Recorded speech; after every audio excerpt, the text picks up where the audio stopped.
Avant de démarrer, j'aimerais préciser que malgré les apparences vestimentaires, je suis pas RH. Voilà. Je suis pas RH, je suis pas ingénieur, je suis pas philosophe, je suis pas non plus Gandhi. Je suis humoriste.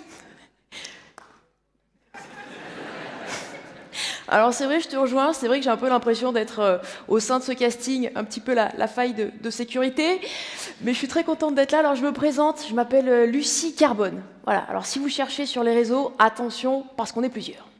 Il y a une Lucie Carbone qui fait du monocycle en jouant de l'accordéon en même temps. Ben c'est pas moi. Et il y a une Lucie Carbone qui est Miss France d'Aquitaine.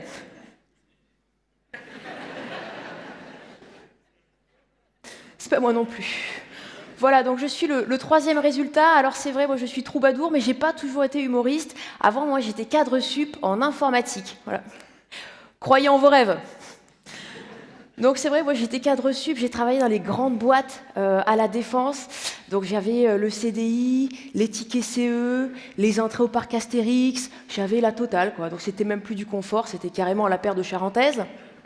Et un jour, je me suis dit, oh, vivement la retraite quand même, hein. Alors c'est vrai qu'on se dise ça à 63 ans, 3 quarts. C'est normal, hein, c'est bonne intelligence. Qu'on se dise ça à 25 ans, c'est tôt, hein, c'est tôt. C'est comme démarrer un marathon et se faire un claquage au premier virage. On se dit que le reste de la carrière, ça va être pénible, hein.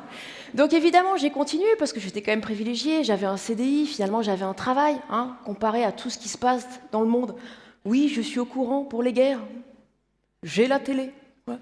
Donc j'ai continué, alors j'ai fait comme tout le monde, hein, j'ai fait des réunions, j'ai fait des mails, plein de mails, trop de mails, j'ai même mis des PJ.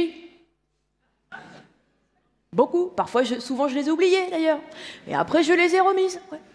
J'ai même traité des urgences urgentes.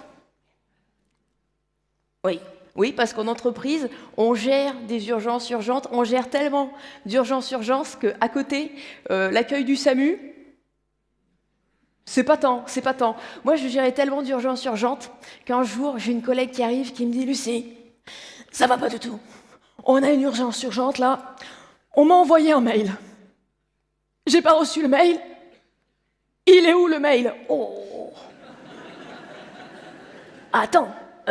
On va faire un scanner. Oui, c'est vrai, moi je traitais tellement d'urgence urgente qu'au bout d'un moment, je me suis dit, j'étais pas au courant, en fait, je suis cardiologue. Alors, ce que je vous ai pas dit, c'est que j'ai aussi travaillé en gestion documentaire.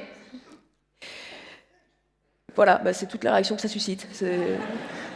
C'est effectivement pas hyper excitant. Alors c'est vrai, hein, ça fait pas rêver. On voit très peu d'enfants à l'école dire « Eh ben moi, plus tard, je ferai... pompier, non ?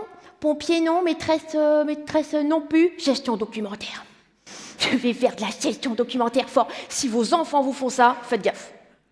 Faites gaffe. » Et puis un jour, c'est vrai que moi, je me sentais un peu inutile. Et puis ce mal-être, il s'est un peu empiré. Et un jour, il y a eu un déclic. Voilà, j'ai ressenti un déclic. Je suis arrivée au travail. Et je ne sais pas comment je suis arrivée, quoi. C'est-à-dire que j'avais un mal-être qui était devenu moral, mental et physique. Franchement, j'étais plus là, quoi. Erreur 404. Et là, je suis allée voir la médecine du travail. Et la médecine du travail a essayé de comprendre mon mal-être. Elle m'a dit « Mais Lucie, qu'est-ce qui se passe ? Pourquoi vous avez un nœud comme ça ?» Et je lui ai dit « Mais en fait, moi, j'aimerais bien faire du théâtre. Voilà, c'est la scène qui me fait vibrer. J'aimerais bien faire ça. » Et là, elle a répondu « Bah, faites-le. » Attends, c'est tout ? Ben ouais, c'était tout. C'est-à-dire qu'à partir du moment où elle m'a dit, vous pouvez, faites-le, en fait, elle m'a ouvert les chakras. C'est-à-dire qu'elle a rendu possible et c'est devenu possible. C'est-à-dire que ça a été la première à me faire comprendre que ouais, je pouvais faire autre chose et que je pouvais être aussi quelqu'un d'autre. Voilà. Donc c'est comme ça que je suis passée de cadre sup à troubadour. Alors, c'est vrai que moi, j'appelle ça une petite turbulence parce qu'honnêtement, les reconversions... C'est pas facile, hein, c'est pas facile. Il y a des gens qui se sont reconvertis dans la salle ? Ouais, tu sens comment ils sont fatigués ? C'est dur, hein, c'est dur de se reconvertir professionnellement en France. Quand on se reconvertit professionnellement en France, c'est comme si on faisait Koh-Lanta. C'est-à-dire qu'on arrive sur une île hostile qui s'intitule Pôle emploi. Et le but du jeu, c'est de faire confiance à des gens qui n'ont jamais quitté l'île.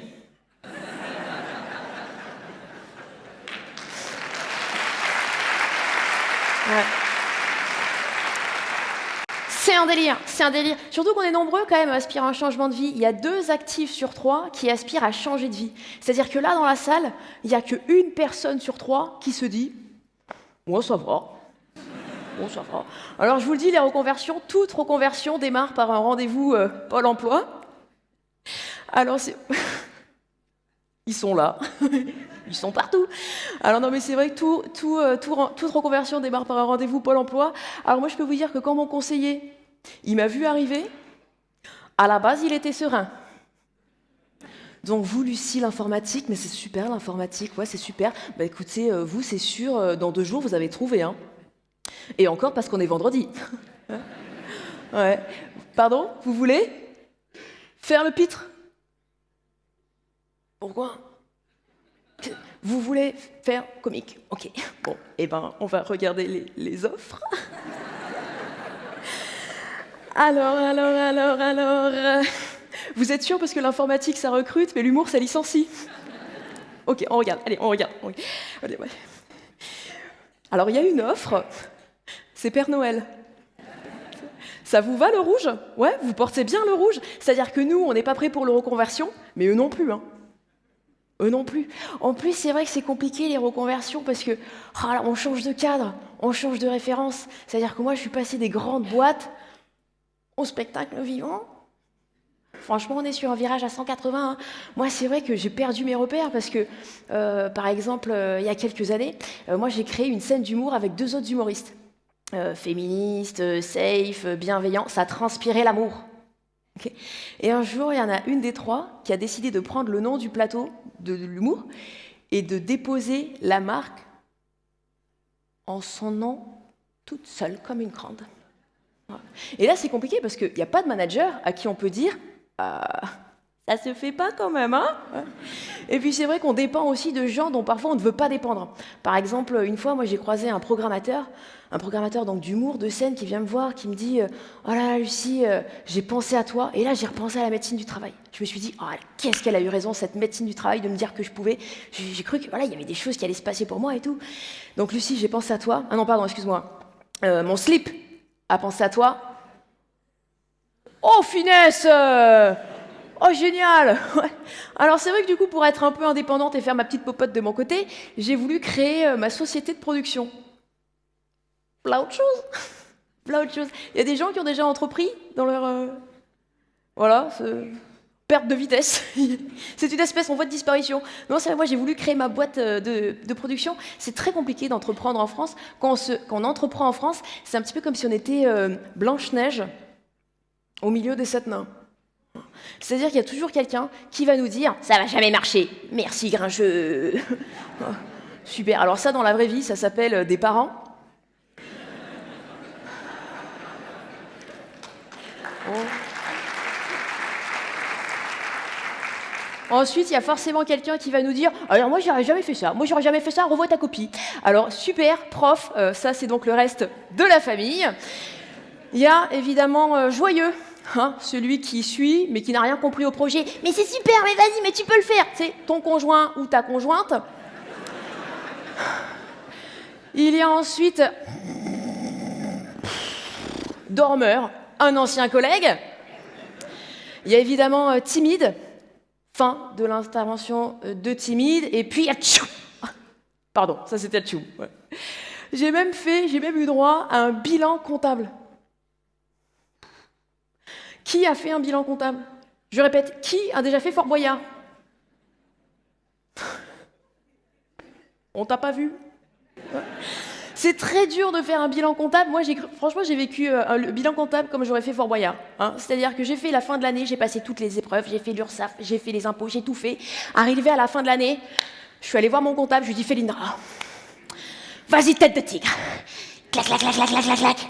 Vas-y, on a fait un bon chiffre, c'est sûr, j'ai bien bossé, tu peux y aller. Clac, clac, clac, clac, clac, clac, clac. Vas-y, Félindra, vas-y. Cling, cling, cling, cling, cling. Clac, clac, clac, clac, clac, clac, clac.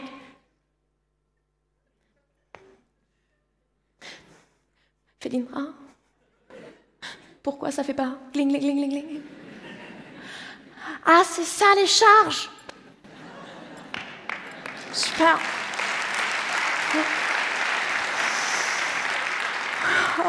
Et au final, c'est vrai que c'est au fur et à mesure de toutes ces turbulences qui ont fait que finalement, je suis là. Voilà. Je suis sincèrement... Oh, c'est sympa. Merci.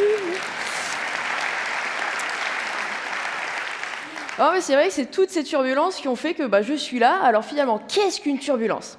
Alors la turbulence, pour moi, bon, c'est une perturbation. C'est-à-dire qu'on n'est pas sur de la tempête. On n'est pas sur du Katrina, sur du Carmen ou du Elisa. D'ailleurs, au passage, j'ai une petite requête. Est-ce que c'est possible d'arrêter d'intituler les ouragans avec des noms de femmes? Non, parce qu'au bout d'un moment, ça commence à se voir que les météorologues n'osent pas demander le divorce, quand même. Hein. Donc, la turbulence, on n'est pas sur de la tempête, mais on n'est pas non plus sur de la petite pluie Perros-Guirec. Tu vois, un dimanche où tu te dis, tiens, on va aller ramasser les moules. Non. On se situe un peu à mi-chemin. C'est-à-dire que si on doit, par exemple, imaginer une échelle des malheurs, la turbulence, moi, je pense qu'elle est au milieu.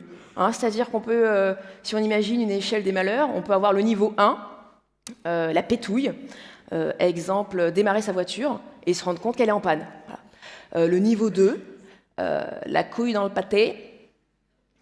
Alors ça, c'est par exemple oublier son texte en TEDx. Le niveau 3, la turbulence. Arriver à un CDI, gravir dans les échelons de la hiérarchie et se dire en fait non. Le niveau 4, Antigone, Oedipe, un 3e mandat. Alors,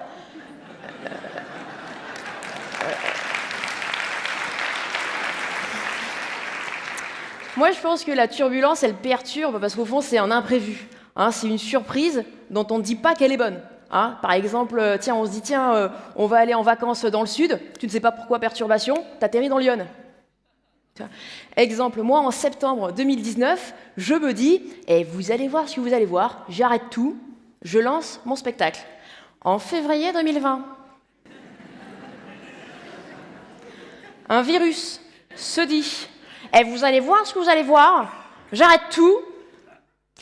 Bon, j'ai arrêté mon spectacle. Mais au final, je pense que derrière une turbulence, peut-être qu'il peut y avoir un bon moment. Ouais, c'est peut-être les coulisses d'une petite joie. On peut peut-être même trouver, je sais pas, une innovation ou une trouvaille. Par exemple, la tarte tatin. Ouais, on va parler de la tarte tatin. La tarte tatin, à la base, je vous rappelle que c'est une tarte ratée. Oui, t'imagines le gars qui l'a fait tomber? Ouais, le dessert pour la 12? Ouais, carrément, je sors du four. Oh merde! Oh, t'es patatras. Bon, non, mais attends, je sais que je suis en période d'essai. Je vais trouver un truc. Hop là, on ramasse le plat. Michel! Il n'y a pas de Michel dans la salle? Michel!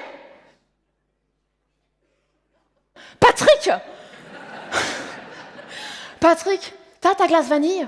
Ouais, Madagascar, super. T'as la chantillouse? Amen. Viens là, mon patoche.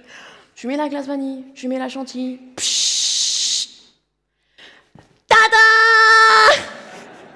Et c'est peut-être comme ça que la tarte tatin est née. Vous imaginez que la tarte tatin n'est ni plus ni moins qu'une turbulence qui a réussi. Parce qu'en fait, je pense que la turbulence, elle nous dépose dans un carrefour de choix et de décisions. Par exemple, imaginons si l'échelle du malheur avait un miroir, l'échelle du bonheur. Imaginons une échelle qui s'échelonne sur 4 niveaux. Le niveau 1, le youpi, par exemple, faire une petite balade au milieu des cuicuis, après s'être rendu compte que sa voiture avait rendu l'âme. Le niveau 2, ne pas oublier son texte en TEDx. Le niveau 3, la joie. Faire un CDI, gravir les échelons de la hiérarchie, se dire non, et en fait, faire un TEDx. Et puis le niveau 4, alors là, c'est l'Éden, le Nirvana, vraiment, c'est le nec plus ultra, la raclette. À volonté, en ayant bien compris que ça y est, il n'y aurait pas de 3e mandat.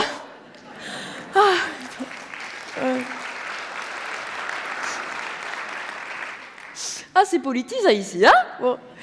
Alors moi, c'est vrai qu'au final, quand je prends un peu de recul, je me dis que les turbulences, moi je pense que c'est l'essence de la vie. Moi je pense que la vie n'est ni plus ni moins qu'une succession de turbulences.